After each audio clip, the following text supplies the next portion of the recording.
पैरों को सटाइए। अब असली पश्चिमोत्तानासन करने जा रहे हैं। हाथों को घुटने के ऊपर रखिए, हथेलियों को, हाथों को ऊपर उठाइए,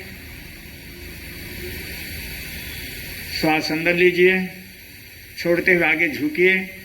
दोनों हाथ से दोनों पैर के अंगूठों को या टखना को जहां भी संभव पकड़िए और केहनियों को मोड़िए और नीचे जमीन की ओर। मस्तक को जमीन पर सटाने का प्रयास जहां तक संभव लाइए नजदीक।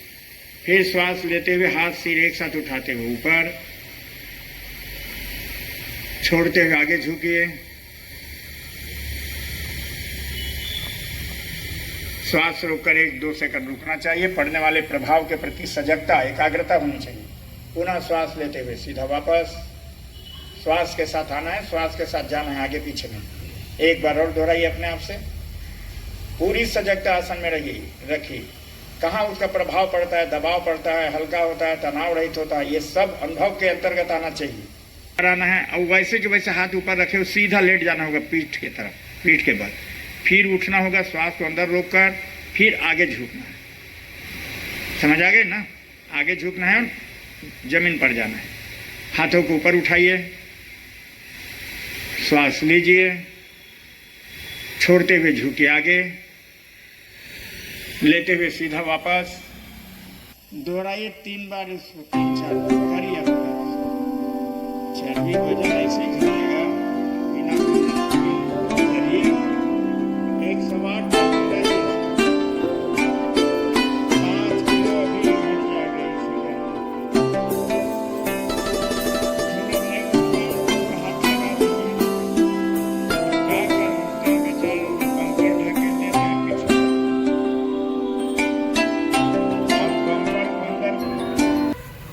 आखिरी में ना, आसनों के आखिरी में पीछे झुकने वाला आसन जरूर करना चाहिए।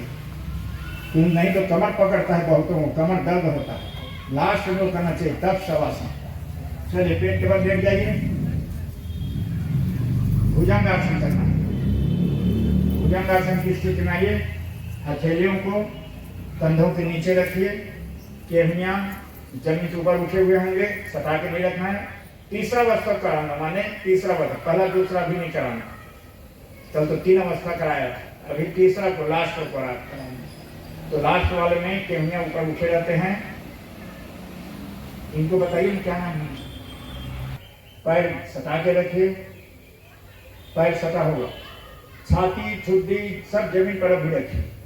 जब बोलूंगा तब उठाना, और जब उठेंगे तो हाथों पर ताकत लगाते हुए धीरे धीरे उठना। शरीर में जोड़ मत देना। आपका हाथ है, शरीर के भार को हाथों पर छोड़कर उठाना।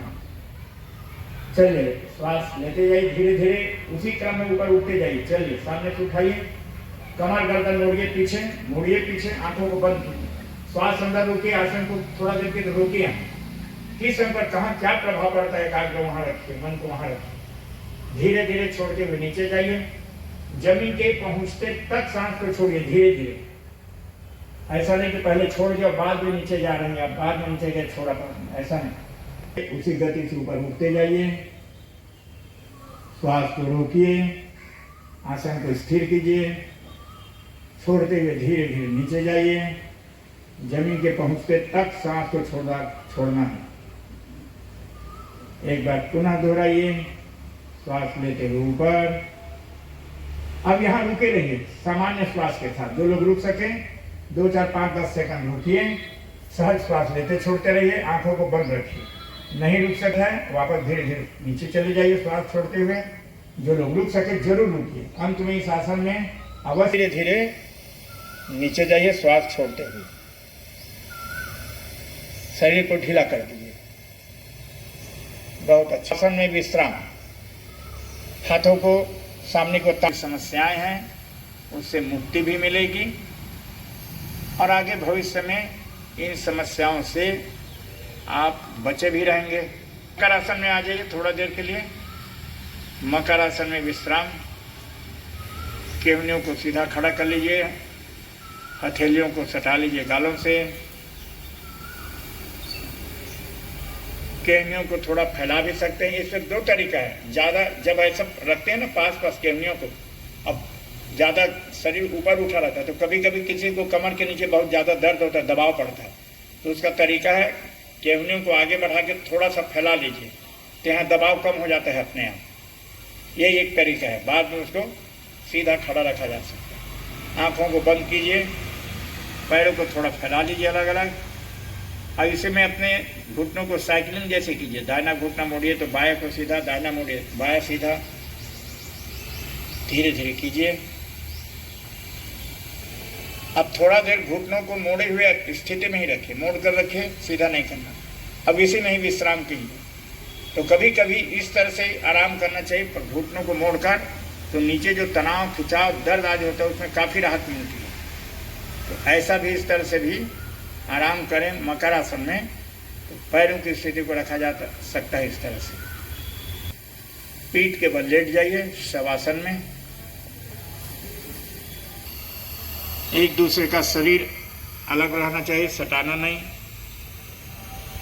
सिर गर्दन सीधा रखें, धीरे से आंखों को बंद कर लीजिए और जितना जल्दी से जल्दी हो सके शवासन की स्थिति में आइए, शरीर को विश्राम दीजिए।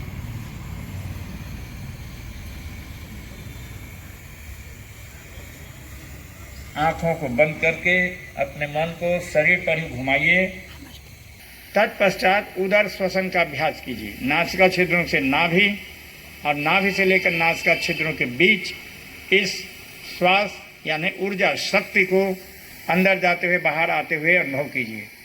जैसे आपको बतलाई दिया है, लेने के समय नासिका छिद्रों से ऊर्जा प्रवेश करती है, नीचे पेट तक जाती है, आपका पेट थोड़ा ऊपर के ओर उठता है, उठाना भी है, फुलाना है।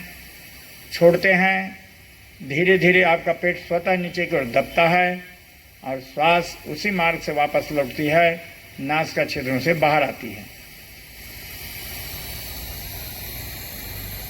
इस अभ्यास को करते रहिए पूरी एकाग्रता के साथ, पूरी सजगता के साथ अभ्यास जारी रखिए।